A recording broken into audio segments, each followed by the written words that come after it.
Good Sunday morning to you, YouTubers. So I'm working on my TDI Jetta again. I replaced the coolant.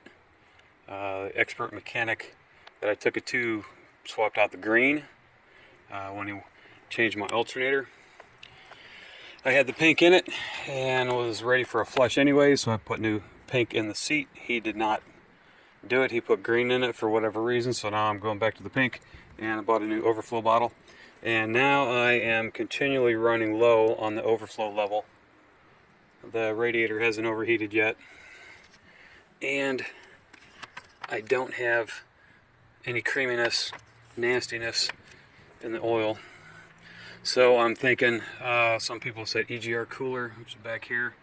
Others have said the heater core, so today I'm going to try and get at the heater core to bypass it to see if that may be the problem. I'm hoping it's not, because that is like a 7-hour chore start to finish getting that out. I really don't want to do that. So what a friend suggested was take these two hoses right there and these two. That's your heater core going into the firewall.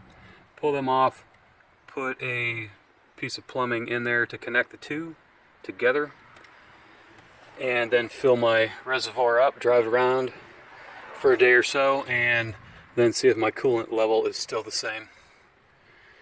So if it is, then it is leaking through the heater core somehow. So if you'll notice on the back wall there, I do have residue, which looks kind of like oil residue. So I don't know. So what I did was, I'm a little halfway through the game here. I took the hose off, clamp there and clamp there, take that out of the way. The brake booster is right here. We've replaced this one, the plastic one, with a piece of copper hose, and that goes to right here. So that's where that goes. So I took that off, pushed that out of the way, and I've taken off the vacuum line here, and one down from this ball goes to right there. So don't be as concerned about the vacuum lines. I just took off whatever was in the way. Whenever you take them off, make sure you remember them, where they go, or put a piece of tape on them and mark them if you need to. So I'm just trying to clear up some area here. And I got the hose clamps off. Now I'm going to take the hoses off and put a connector to loop the two. So basically get all your stuff out of the way. Alright, so I got that one off right here. I was trying to pull, real simply, take this and just pull down. I put a channel locks on there and went side to side to try and loosen up, but I think it's putting too much stress on the top clamp. So stop. Yeah, you hush. So what you gotta do, it's got this here and it goes in like that, and then the hose comes under there. Underneath is a little pull clip. Get your fingernail in there, or a skinny screwdriver. Let's see if I can do this one-handed. So get in here, get a screwdriver. I actually had to pull it with my fingernail, but it wasn't strong enough to pull it all the way out. So get that in there, get a screwdriver in here. And then what I did was I put my thumb or my finger on the bottom so that when you pull it out, it don't go flying. So put your hand on here and pull. And actually, that may work. Okay, yeah, that will work. I pulled it all the way out. So now that I look at it, that will work. Just pull it out to here, and then you can see this part holds it. So yeah, that's even better. Pull halfway, and then when you go to put it back on, just push it in like that, and that locks over top of the clip and keeps it from pulling off. So yeah, I got everything put back together. I'm going to top the overfill tank back up and drive it around for a while. And if the level still goes down, then it's something else.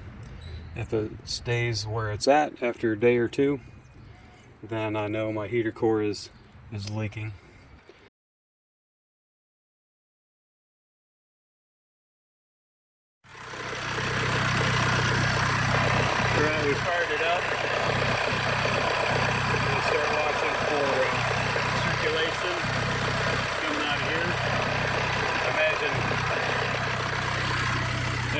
swiftly go down because when I pulled the lines off the heater core, there wasn't any coolant in the lines.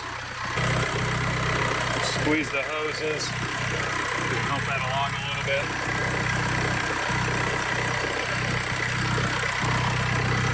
See if we might start to get in trouble. It's already sucked it. Holy crap, you can watch the level go down. Good grief. You can see the level going down.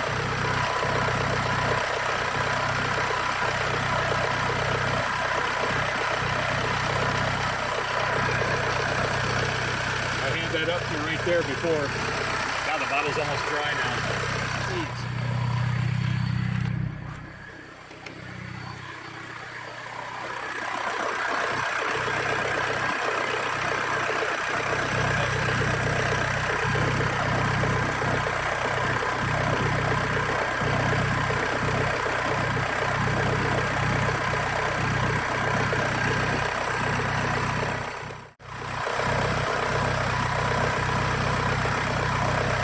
So we got a little bit of flow.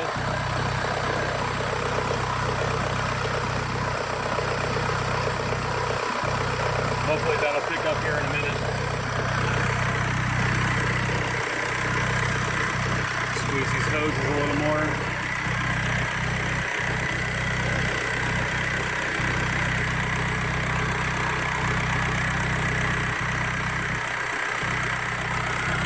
Check for any leaks over there. Shouldn't be. Take a look under here.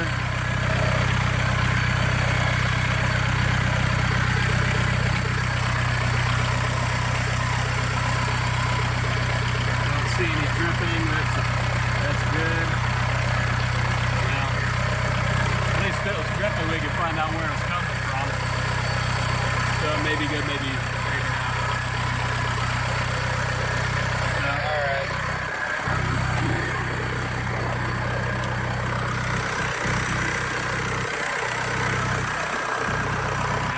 Down some more.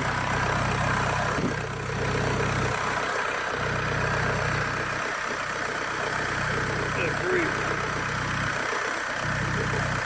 There we go. Get that air out of there.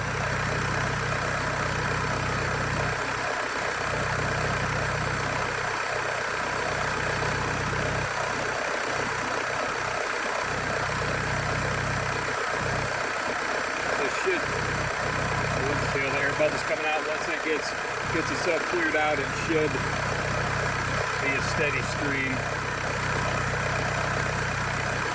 So yeah, it sucked another 2 inches out of the bottle.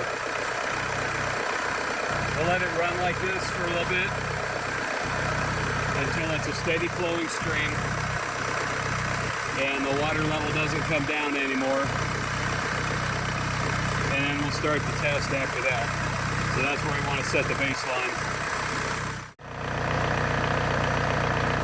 Alright, so it's been around about 10 minutes and it's got the stream has slowed down. It's let a bunch of bubbles out. The stream is minimal right now and the level has stayed put. So I think we've equalized.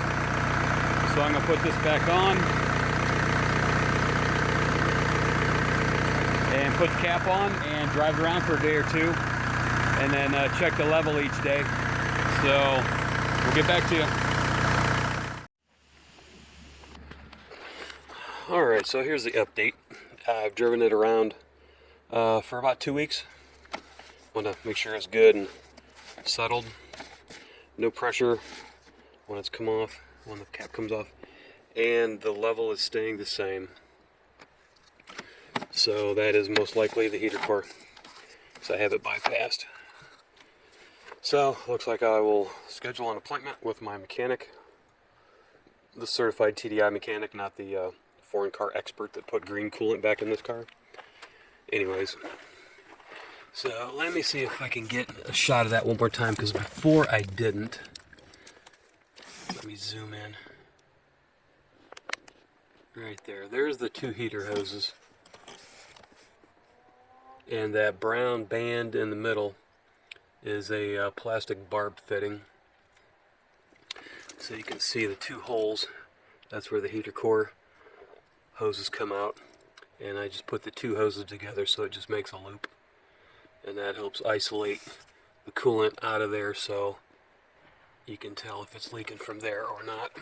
So, thanks for watching. Please like and subscribe. If you have any questions or comments, leave them down below in the comment section. And we'll try and answer your questions. And if I can't get you an answer, I will try and get you to somewhere where you can get an answer. So thanks for watching, everyone. Take care.